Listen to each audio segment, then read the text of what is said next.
The reading will go in order through the three parts, the first part being body. And to start us off is Annelies Jachimides. Thank you very much. Annelies Jachimides from Bangor. And my poem, as is clear since Jeri was talking about the separation, the sections, is from the body section. Isolation assignment.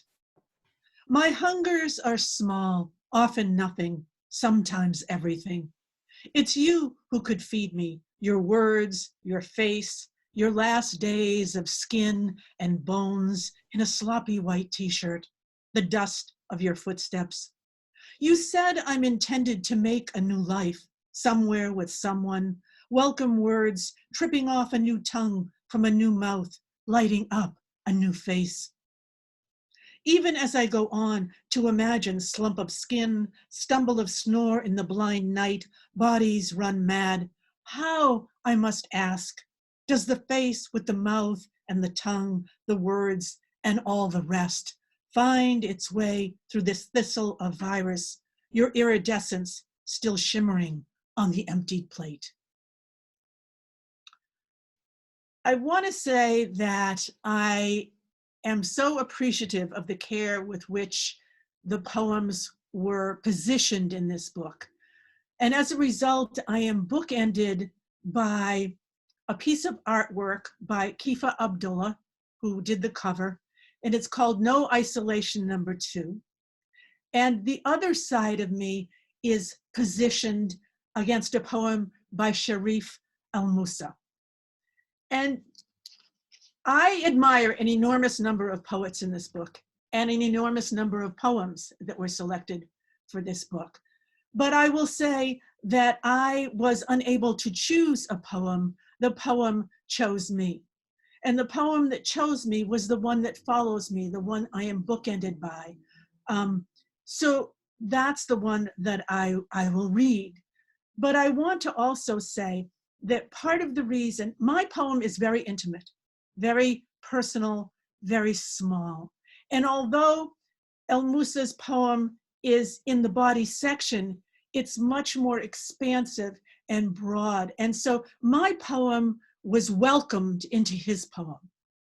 And that seems significant in this time where we are on the cusp of maybe breaking out of a lot of boxes and eliminating boxes that we've been put in and that we put ourselves in. We are also equally on the cusp of creating more boxes and pushing others out. And so I am just moved by the way this poem accepted me and my poem. Arc of My COVID Poem by Sharif El-Moussa, with a dedication for Gibson Fay LeBlanc, who raised the question.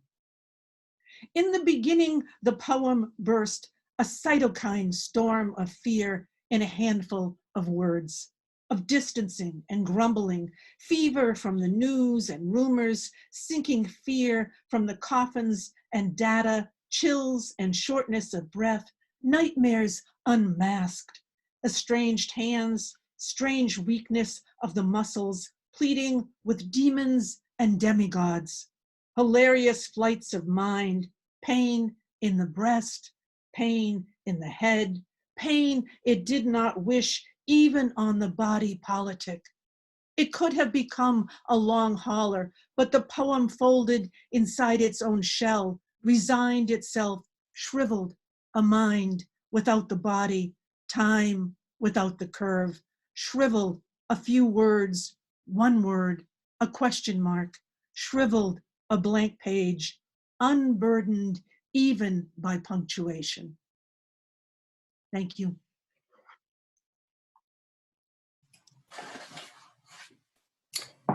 My name is Deborah Cummins, and I live in Portland, but my husband and I have also had a summer home on Deer Isle for more than 20 years, so we spend some time up there as well. I moved to Maine full-time 6 years ago from my native Chicago, and love it here very much. Feel like a real Mainer, where some people would disagree, but my poem is in the body section too, and it is titled Pass. The origin of my poem is that at some point in this last year, the phrase, "this too shall pass," I used it in a conversation. And of course, it's a familiar phrase, one might say even perhaps cliched, but I found myself using that phrase again or thinking it. So it very much dwelled in my body. And so I decided to make it the first line of a poem and see what would happen. I also love words and I love playing with words and their usages. So I decided to do a riff on the word pass, particularly as it relates to the pandemic. And this is the result. Pass. This too shall pass. What passes is a smile behind my masked face. What children in their adult years will remember of their past. How soon will lockdown and shelter in place pass out of our daily lexicon? How now do we assess risk? On what or whom will we take a pass? How to look past the specter of virus? The number of deaths are the dead, not the passed away. Few schools reopen, no students in the halls who might have needed a pass, desks empty where once exams were passed. How casually in our past we use the word collapse. Oh, the innocent ways we used to pass time. This too will pass into history, though not the simple clutter of analog and dial phones. No easy way to pass through this. Scars define, pieces fractured require rememberings. Stories that bind us, stories to be passed on, moments precious and fragile we can't let slip past. Today, one of the days I have left to live my life.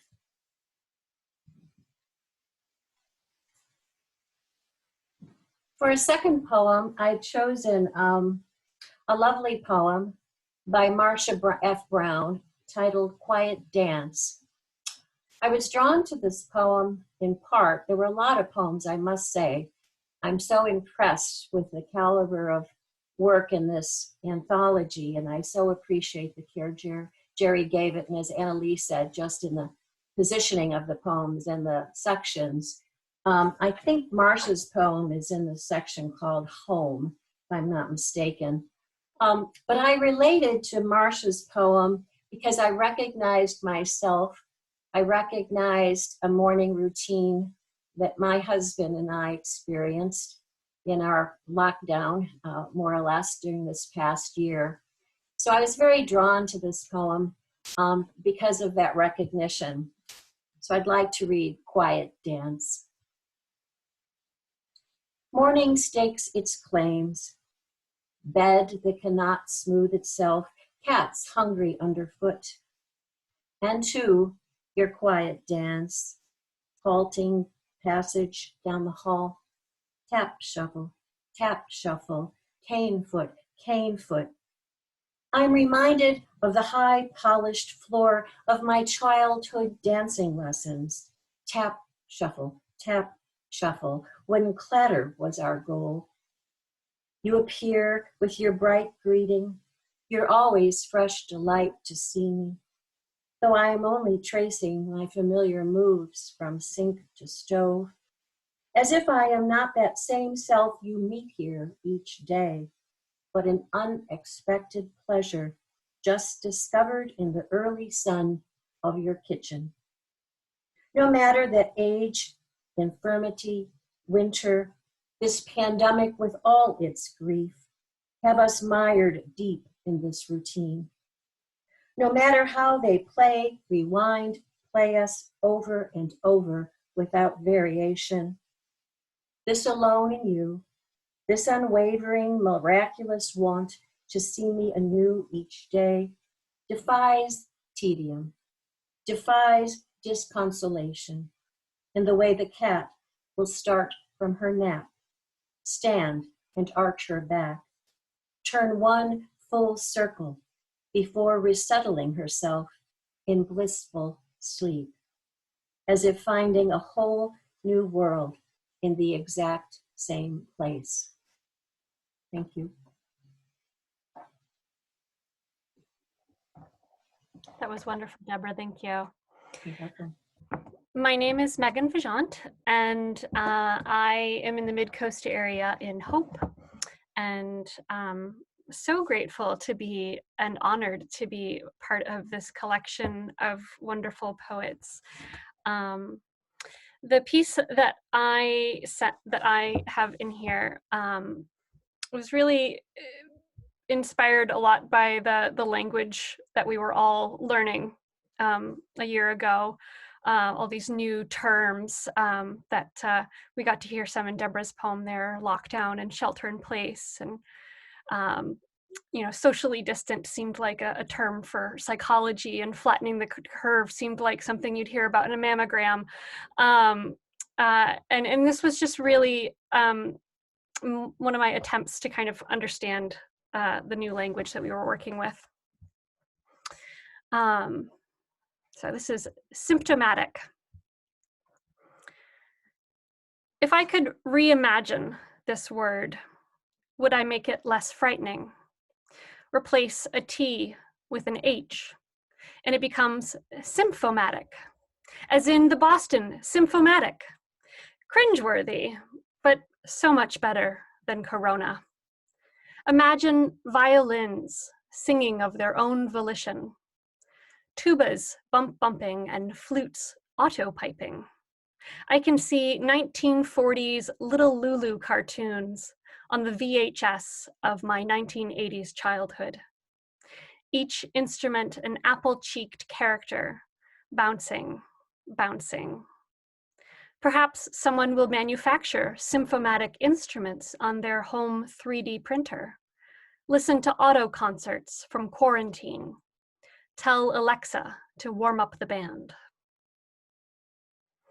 And just the other day, I decided to look up the Little Lulu cartoon that inspired this, and they're not so apple-cheeked and bouncing and friendly. They're harsh and mean and cruel instruments that put Little Lulu in like a guitar prison.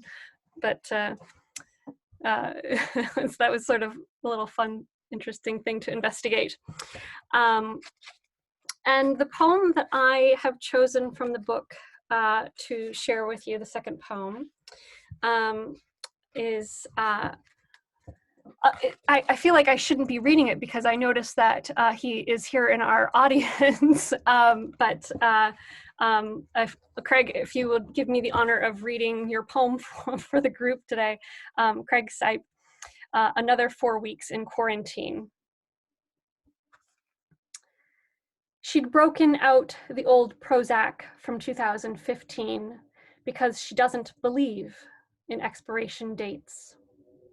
Depression can be a tricky thing, when to endure the down or when to swallow it down. Expiration dates mean nothing because predilections do not respect a streak. She wants a snack, suddenly at 1:32 a.m. by the oven clock. So I make her eggs with hats, which is a black hole in toast with a poach on top. And we stay up together, and I mix us a drink at 2, and then 2 more.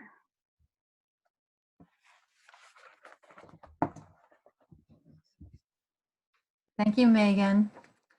I'm Ellen Taylor, and I'm zooming to you from Appleton, which, as we say, is just beyond hope. So early in the pandemic, I started writing a crown of sonnets to try and express the virus and the quarantine and how it was affecting me and our community. And I was drawn to the sonnet form really as a container. I'm not usually a form person, but it seemed like I needed something to put it in, a structure, these evolving images and language and stories.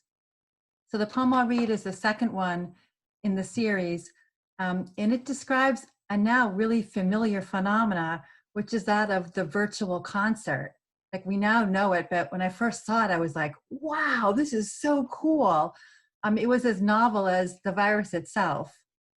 And this video came across my screen on March 19th, 2020. And it came from Rome, where the pandemic was raging, if you remember. So it's titled Quarantine Sonnet 2, Virtual Choir. Each in his own block of video space, like Hollywood squares, but alone. He's in his dining room, wine glasses and Sunday china nesting in the corner cabinet. She's in an empty white room, vacant as a parking lot. He's in a studio with a piano like an island sweeping out of the corner of the room, sheets of musical scores floating below. The conductor is dressed for the occasion with black jacket, bow tie, and Pinocchio, a marionette for company. Headphones link all as though they are music stand to music stand in that gilded Baroque concert hall, breathing together through Va Pensiero, Verdi's score from Nabucco, the chorus of the Hebrew slaves, the plight of the Jews. We are all alone, together, sheltered, our vulnerability exposed, linked with video screens, earbud strings pulsing, va pensiero, sulali dorate, fly thought on golden wings. The notes soar, the words swept into their current, our shared refuge. So thank you for the reading and the anthology. As others have said, it's so wonderfully organized, and as well as is the reading, so well sequenced. The second poem I'm reading is Richard Forster's poem. I see him here, so I hope you don't mind my reading of your work. I was so drawn to this because I remember the phenomena that he describes in the epigraph, which is the environmental benefits of our quarantine. And this poem also is set in Italy, refers to music, and coincidentally was inspired by an epigraph from the National Geographic on March 20th, 2020, like the day after my virtual choir appeared. So it's like the two poems are like birds that just crossed in flight across a time zone or something. So this is Richard Forster's poem titled With Little Light and Sometimes None at All. And the epigraph reads, as the normally bustling canals of Venice become deserted amid pandemic quarantine, viral social media posts claim swans and dolphins were returning to the waters. It wasn't true. National Geographic, March 20th, 2020. So what if hope in the absence of fact is a kind of contagion? For a few days this week, I helped spread the feverish news that pods of dolphins were again plying the clear tides of the Grand Canal like flotillas of a Cantonari Doge. Then came the unsatisfying truth. And then that swans in Venice are commonplace. But isn't that a snowy solace, like clouds the pent-up citizens of Wuhan admired above their untrafficked boulevards? The smogless sky so blue as to appear miraculous, a healing. And this, the strains of Nessun Dorma that a tenor sent soaring across the roof tiles in Florence to cascade like starlight onto balustrades where 1,000 shut-ins stood peering into the dark from casement windows. In Boccaccio's spring of 1348, the Black Death likewise emptied the city when wagon loads of corpses clogged the alleyways. But 10, he wrote, chose to sing through the quarantine. Still, it's hard to ignore that nature seems to plot against us, and only for its own survival, discerning when dormant seeds should sprout and the planet teem with virulence so fierce we tremble to see it in a mirror of our own tenacity. How we would rather glide serene as those swans through the contagion of our days, and if not immune to facts, let those dolphins sequester somewhere safe within our imaginings. Thank you. Thank you, Ellen. What a perfect pairing that those Italian poems put together like that. I'm going to read a poem that is called Rat Kings, and it's about when we were dealing with a rat infestation in our chicken coop. Luckily, they didn't make it into the house, but I did gain quite a bit of respect for those little fuckers. So this is called Rat Kings. I was just learning to leisure, whole days furloughed like retirement's slow bloom when the rats crept in. Once brazen in their daytime snatches, I beat them back to night missions. Surgical in their precision, they got in anywhere. I hear their teeth are molds for deep digging machines that can chew through stone, edge upon edge, so each bite multiplies its reach. Such efficiency of mouth I'd like to learn. Each word to cut itself letter by letter into some better articulation of grief, a sharper turn toward desire hard won. 1 in 20 rats can detect landmines, know enough not to set them off.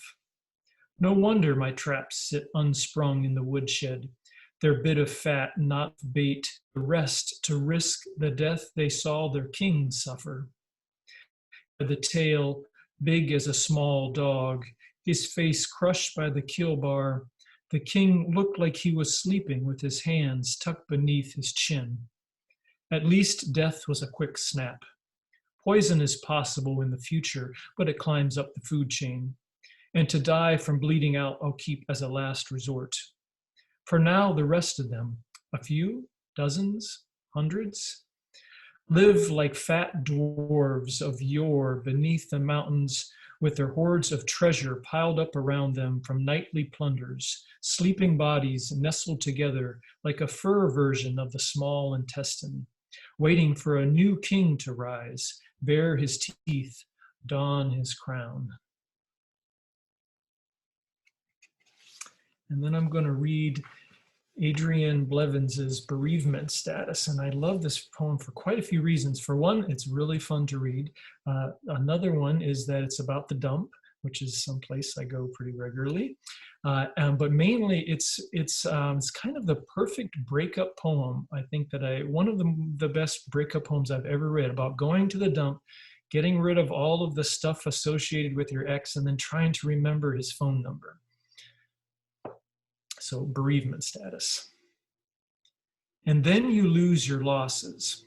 You unblues your tosses out at the transfer station that's really just a dump, trying to remember what the crying was for and the trying was for, tossing the pewter vase he gave you and the sad face he made you make in this and that old shirt and skirt and bowl and plate, out in Oakland and North America at the end of the Trump era, in Maine at the dump, in Oakland, during COVID at the dump, under a mask with the containers from Wendy's and the slimy Glad bags and rusted brushes and cables and dial-up phones you wouldn't call him on now, even if you could remember the number, as somehow you've lost the sense of, what was it, something between you two that bound you, not a clothesline or a wire, something like a circuit or a cord, something, a chilly tow line, a thread, a sword. Thanks.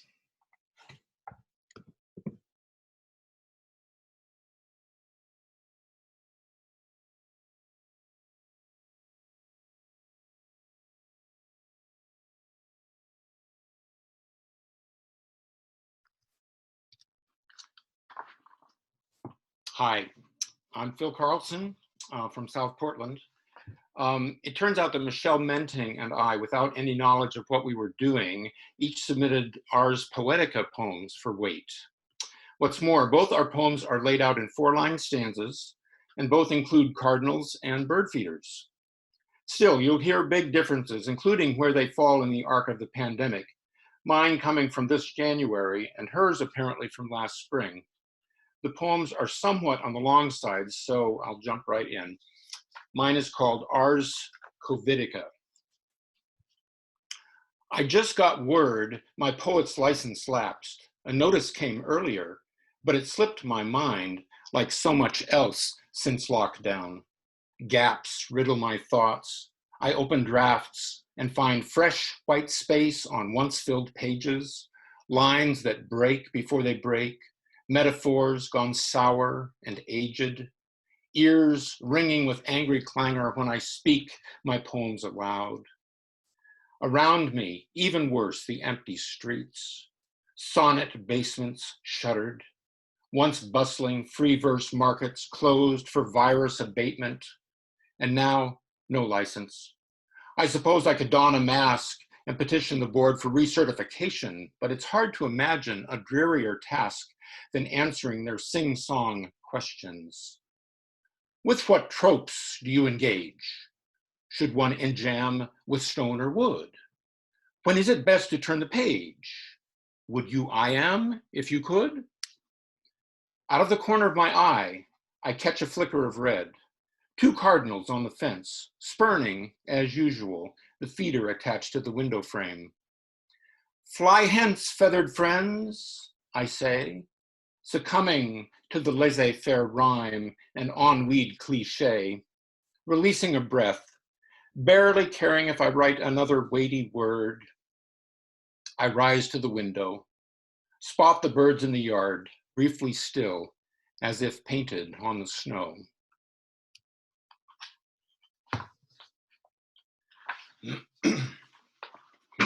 And by Michelle Menting, Pandemic Ars Poetica. This morning I was inundated with orbs, so much roundness in plant, human, and beast, so much pregnancy of form, molecule too. And I know don't use orb in a poem. And I know don't use poem in a poem. So even this becomes circular, a full cycle, returns to where we began, day after sheltered day. Where we began was in the garden with a trellis of peas, a real garden. This loop is a twist, is a spiral, not in the beginning of a text claiming of paradise, though who can deny the perfection of peas? The trellis, mud-founded, was sinking in pockets, so low, unsteady, its tines wavered then sunk in half-moons of dirt. It was a sight, to be sure, this earth gestating downward with no one to blame. No mole, no groundhog, no vat of snails, just pocking of soil from too much rain. Nothing held still, and all the woods around the garden's perimeter were full, brimming with red-breasted grosbeaks, cardinals so shy, ravens waiting for yesterday's bread, such joyful flights of community, of abundance of seeds. The feeder was full and the squirrels off chasing in trees. And yes, even the trees were electric, near bursting with blossoms, branch-whipped tips of buds, of nests, everything round and echoing. But an echo sounds hollow, and this morning outside everything was full, was orbs and circles and orbing and circling, and it was beautiful but saturating, which is yet another kind of full, of round, of bursting, or like the soil, saturated and wet, sinking, hanging low and out the other side of surface. But when I returned inside and checked the news, the growing emptiness of this world inside and inside all of us, carved out a hole, a true waning in me and, reader, probably in you. How long must we wait? And we must wait, to fill another one again with stories, shared dinners, gossip about the neighbor's pet chickens. Are they still free roaming or now corn-fed? To brush hands preparing stacked sandwiches, take our iced tea together in sweating glasses, sit along stone walls and laugh, sloppy and hard, our laughter the only contagion. But to sit still, thinking in stillness, lets the stillness sink in. Instead, I sucked up the quiet of my kitchen, all of it, up into my lungs, and stepped back outside to listen to the birds, to stand beneath the trees along the garden, to sink in the hug of soil before I cycled back, before I arrived full circle again.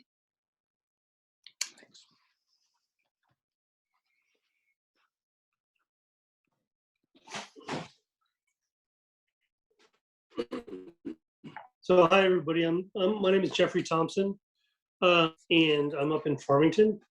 And so I'm starting the third section of the book. The book is really smartly organized into these three sections: body, home, and then world. The first poem I want to read actually goes back to home, which is the amazing Betsy Scholl's poem on death, which is I take to be a poem about the death of her lovely husband. And is just heartbreaking. And I also just love the way Betsy Scholl writes about music. I mean, she writes about jazz better than almost anybody I know. So this is Betsy Scholl on death. On YouTube, Ralph Stanley's Mountain Whale unearthed raw diamond of a voice singing implacable, "Oh death, I'll fix your feet so you can't walk, I'll lock your jaw so you can't talk, soul shiver and chill.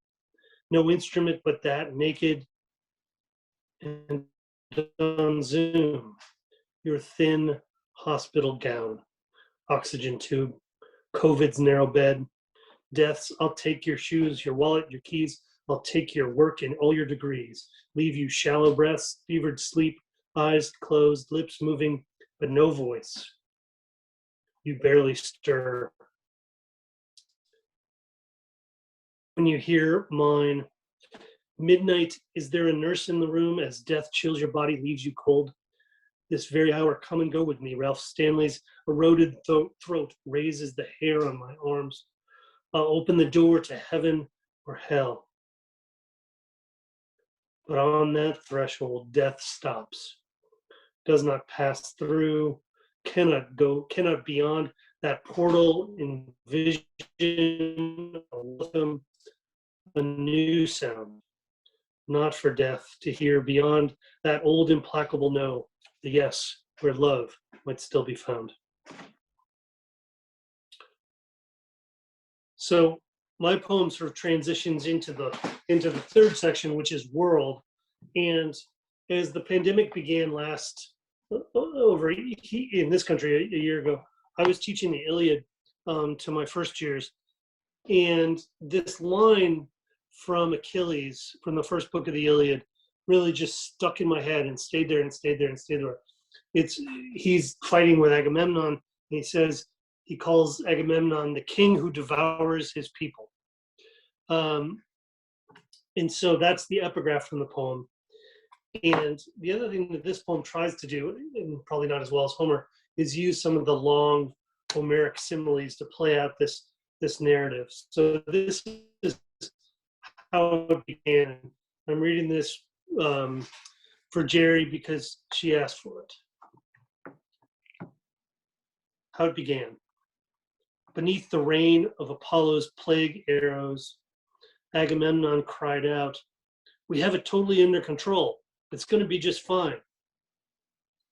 First, Apollo went for the mules, the weeping sacks of their bodies, and the dogs who orbited the camp like a loose constellation of stars, thin stars in the eastern sky when the sun has just set before cutting down the men.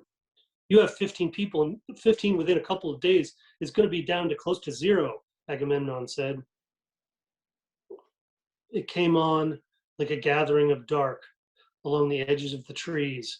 When dusk walks across the land, her dark cloak spreading, and beyond, the great walls of Troy stand high and still visible in the failing light of the day, and the corpse fires burn day and night, no end in sight. It's going to disappear, he said. It's like a miracle. It will disappear. Thank you.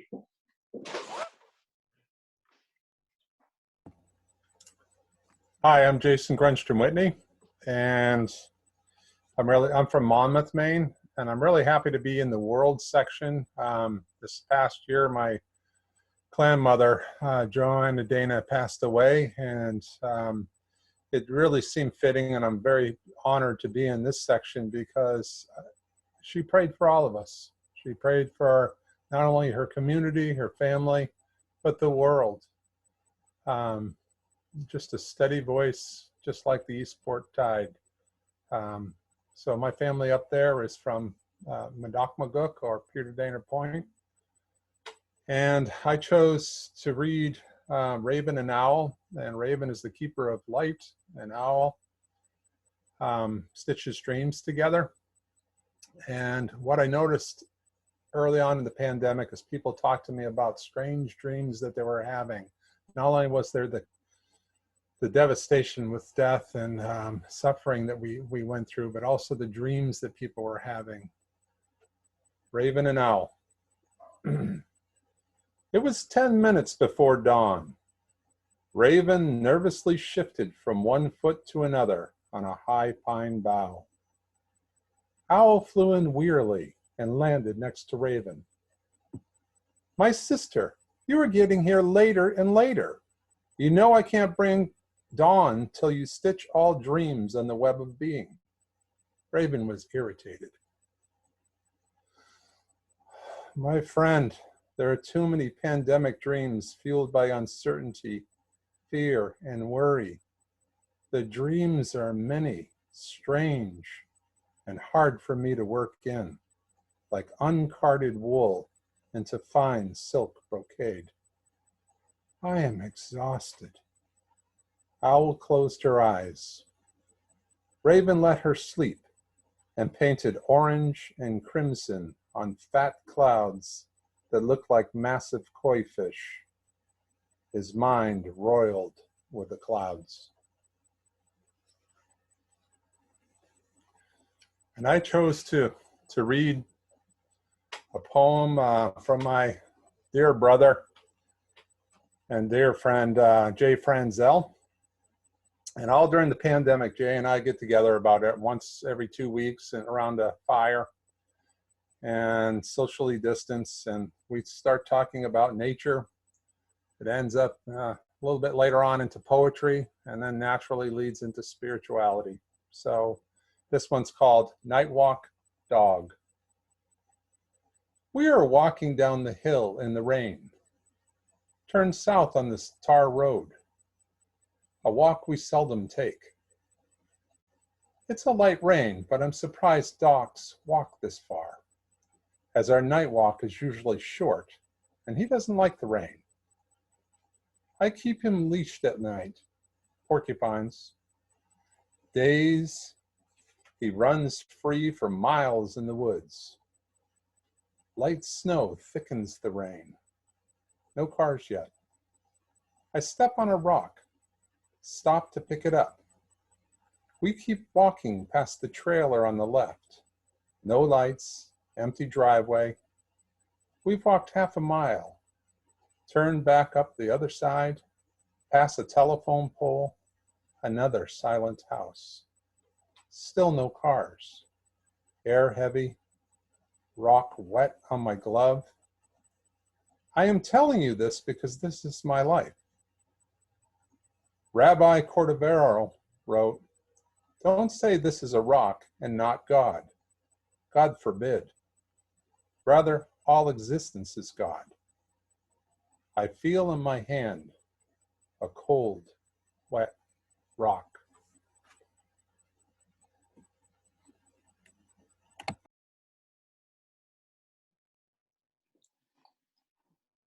Oh, thank you so much, Jason, for those poems. They really are related. I do love these pairings. Let me just change here. I love how people chose poems and how the poems somehow speak to their own work. And it's great. And great to have you all here and to have all the others here through their work. I'm going to bring this home by reading the last two poems in the book. I think in a way, most of the poems answered Lee's challenge in her poem about Job. And these last two poems in particular talk about hope. So, The Tally by Wesley McNair. Those of us who warned about the growing tally, those of us who called it a plot, those who attended church in protest until some of them could not, those of us who worked remotely from their homes, those of us who couldn't, those who wanted to work or couldn't work at all or didn't have a home, some of us who refused to fund the jobless so they would get a job, one of us who blamed the governors and wouldn't fund their states, one of us who promised cures that never came and left the microphone to someone else and walked away.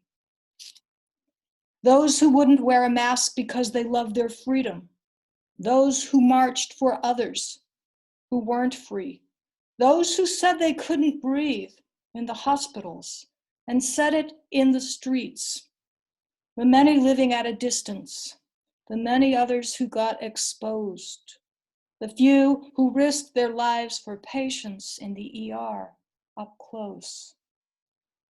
The daily tally that continued, the families struggling to cope, the surge in the white rooms of zero, the empathy and hope.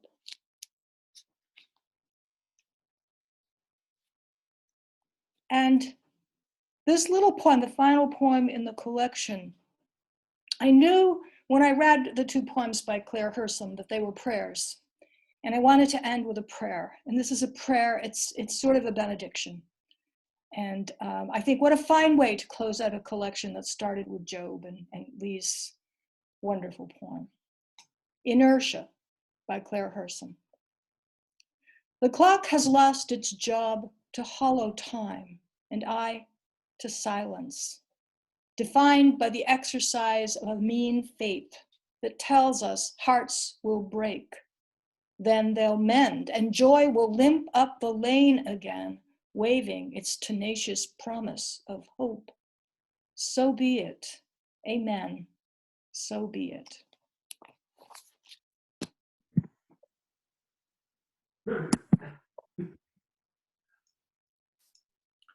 Thank you so much, Jeri. I'm so glad that you were able to finish with those poems. They're so wonderful.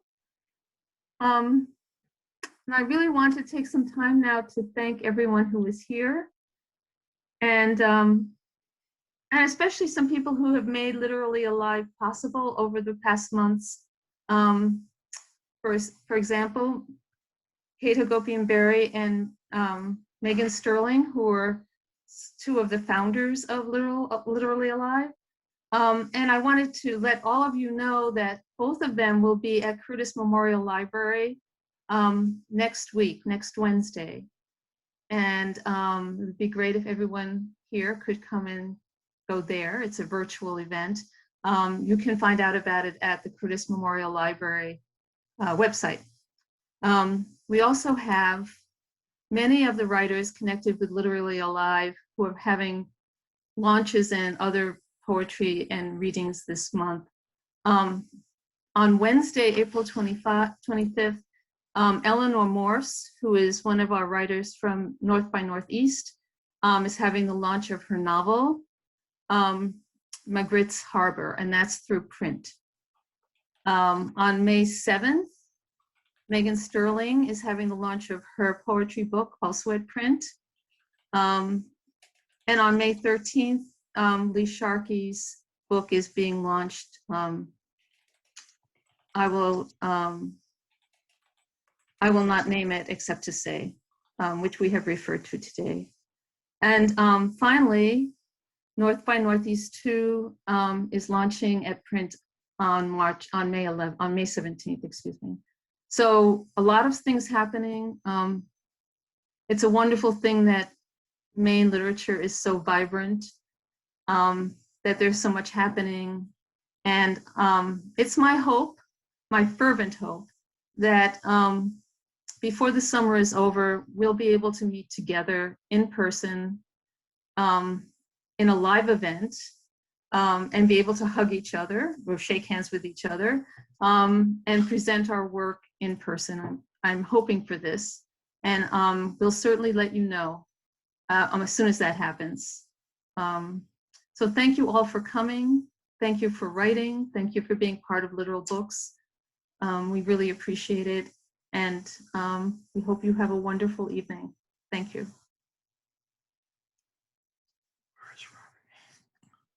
Good night, everybody. Thank you for coming. Let me resume the recording. Okay. Do you want me to introduce it as well? Please do. Okay. So, Unfortunately, I didn't get any of our conversation either. oh, dear. Okay. So I wanted to begin our poetry reading by reading a poem by Lee Sharkey. And it's a poem that could have been an epigraph for the collection. It really does kind of lead off. But I ended up putting it in the body section because I always think of the body when I think of Job. And so it's the first poem in that section. And this is a poem that will appear in her new book, which comes out, I will not name it except to say, her posthumous collection, which comes out in May, I think Agnes said May 13th. So the poem is, therefore I will be quiet, comforted that I am dust, by Lee Sharkey. Whenever I think of Job, I see him sitting against a limestone wall in a filthy tunic. Eliphaz, Bildad, and Zophar are plying him with simplistic arguments, variants of, it's your fault. Job's crops are blighted, his children dead, his body racked with boils and sores. He is raking the sky with anguish. His flute is tuned to the sound of tears. What Job wants is a word with the unnameable, to ask the old question, what is the purpose of suffering? What did I do that I should suffer so? At last, the unnameable sweeps in on a whirlwind, reminding Job of who ushers in light and dark, who made the animal kingdom in its wild perfection. Look, he says, and Job does, as he describes the first creature he made to be his plaything, the beast who sleeps under the lotus, who chews clubs to splinters and makes the oceans boil. Hope is a lie, says the unnameable. Job goes silent, clapping a hand to his mouth. This could be where we enter, who may not have expected reward, but perhaps not so much suffering either. Neither believers nor disbelievers, not expecting answers, yet still chafing against what has befallen, who once more need reminding of our minuscule place in the astonishing order of things, unable to stifle the hope that rises each day in our throats.